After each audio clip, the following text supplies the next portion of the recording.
كثير ناس تسأل دكتور شو علاقتك بالشخير؟ ليه طبيب الأسنان هو اللي بيعالج قاعد الشخير واضطرابات التنفس أثناء النوم؟ في ناس مش قادر تفهم، بتفكرنا احنا ممكن نكون احنا اللي بنعالج اللحميات او مشاكل التنفس من الأنف. طب وظيفتي كطبيب أسنان أتعاون مع طبيب الأنف والأذن والحنجرة حتى نكسر عادة التنفس الفموي ويصير عندنا تنفس أنفي. ليه؟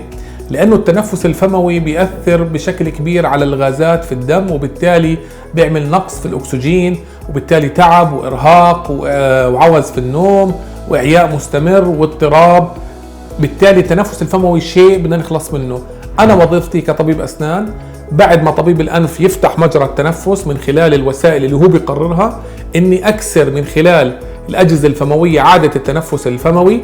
إني إذا كان هناك ارتخاء في عضلات سقف الحلق إلى الأسفل يتم التعامل معها بالليزر غير الجراحي لشدها إلى الأعلى وفتح مجرى التنفس. إذا عندنا مشاكل في اللسان يتم التعامل معها لتصحيح الوضع للسان حتى ما يرجع بالليل ويسكر مجرى التنفس. وبالتالي طبيب الأسنان يعمل مع طبيب الأنف والأذن والحنجرة لغاية واحدة، وهي أن يتنفس المريض من أنفه حتى تبدأ مشاكله تنحل.